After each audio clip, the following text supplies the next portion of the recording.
Découvrez pourquoi vous vous sentez différent des autres.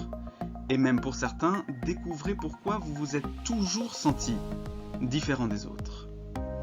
Bonjour, je suis Luc Martranchard, psychologue clinicien spécialisé dans la détection du haut potentiel et des fonctionnements neuro-atypiques.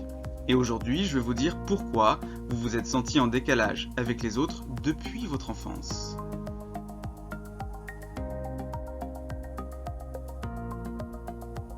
Aujourd'hui, je vais vous dire, en fonction de vos caractéristiques, quels sont les 10 principaux diagnostics, les 10 principales différences que vous pourriez avoir. Puis à la fin de cette vidéo, je vous dirai comment savoir de façon sûre quel est votre diagnostic ou quelle est votre différence. Ma passion et la raison de cette chaîne YouTube, c'est justement d'aider les personnes qui se sentent en décalage avec les autres à enfin découvrir ce qui fait leur différence. C'est ce que je fais tous les jours à mon cabinet et en téléconsultation. Ma passion, c'est aussi d'accompagner les personnes différentes afin qu'elles puissent faire de leur différence une force, un atout, voire même une source d'épanouissement. Oui, pour moi, être psychologue spécialisé dans la détection et l'accompagnement des personnes surdouées et des personnes neuroatypiques, des personnes qui sont différentes des autres, c'est le plus beau métier du monde. Dans cette vidéo, je voudrais faire un plaidoyer pour les différences. En effet, certaines différences sont des richesses extraordinaires qu'il faut cultiver. Imaginez un monde où tout le monde serait identique. Quel ennui! Et si vous regardez cette vidéo en pensant plutôt à un proche ou une connaissance qu'à vous, je vous invite à la fin de cette vidéo à accepter encore plus ces différences, avec autant d'ouverture d'esprit que possible. Alors, qu'est-ce qui fait votre différence ? 10 différences reviennent souvent dans les bilans psychologiques des personnes qui se sentent en décalage avec les autres. Je vais vous dire quelles sont ces différences, puis juste après, je vous dirai comment savoir de façon sûre que vous avez une ou plusieurs de ces différences. Car vous pouvez cumuler plusieurs de ces différences. Si vous avez des aptitudes émotionnelles très développées, si vos émotions vous aident à comprendre des situations par exemple, si vous êtes très sensible, très empathique et que vous comprenez intuitivement les autres, il y a des chances pour que vous ayez un haut potentiel émotionnel, un HPE.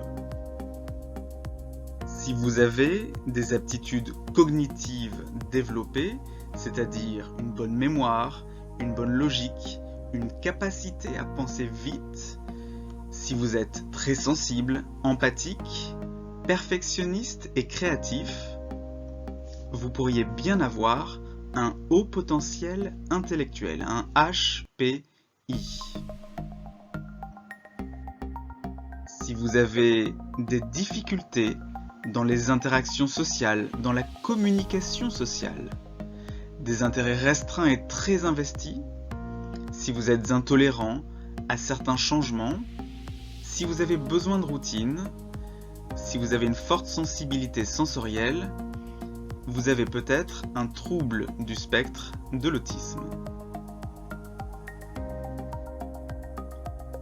Si vous avez eu des difficultés dans les apprentissages, des difficultés avec la lecture, avec l'orthographe, avec la syntaxe, avec le calcul, si vous avez été maladroit physiquement ou si vous avez eu un retard de langage, vous avez peut-être un trouble 10, comme une dyslexie, ce trouble de la lecture, cette dysorthographie, qui est un trouble de l'orthographe, ou une dyscalculie par exemple.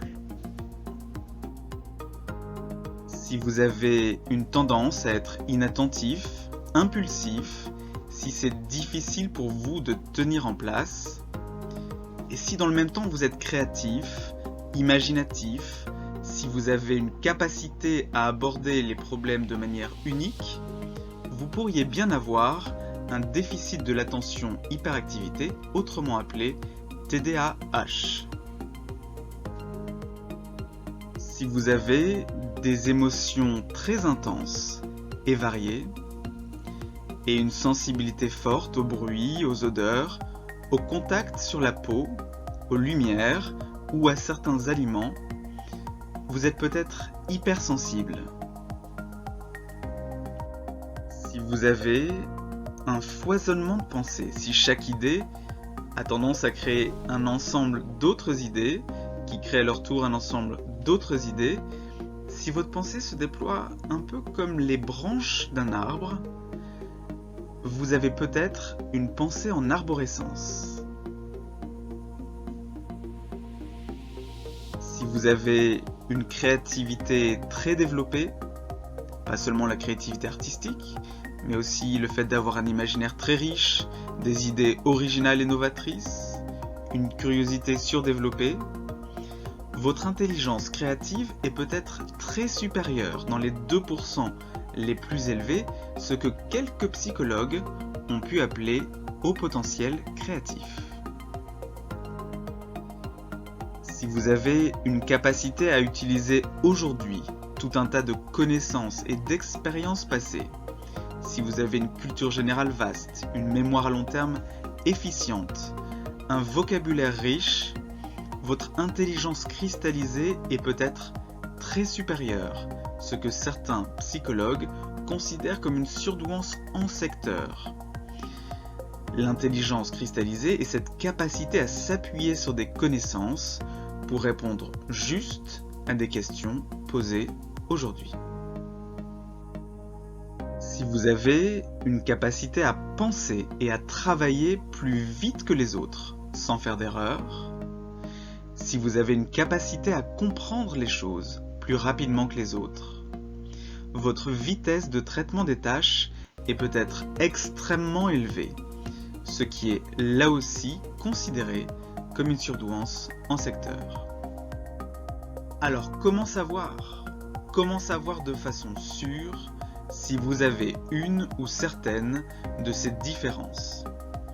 Eh bien, en faisant un bilan émotionnel et de personnalité, vous pourrez savoir si vous avez un haut potentiel émotionnel, un HPE donc, une hypersensibilité, une pensée en arborescence, un TDAH ou une intelligence créative extrêmement élevée. Ce bilan peut se faire complètement en téléconsultation.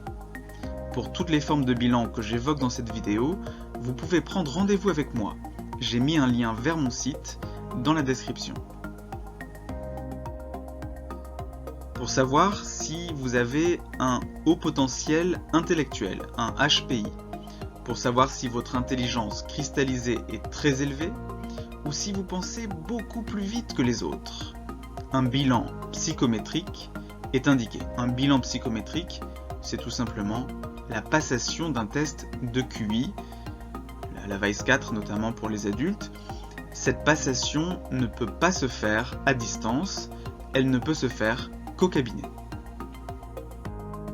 Enfin, pour détecter toutes les différences, dont le trouble du spectre de l'autisme et les troubles 10, il faut un bilan psychologique complet qui correspond aux deux bilans que je viens d'évoquer, l'un après l'autre. Voilà, c'est tout pour cette vidéo. N'hésitez pas à me poser des questions dans les commentaires, j'y répondrai en faisant une nouvelle vidéo. À bientôt.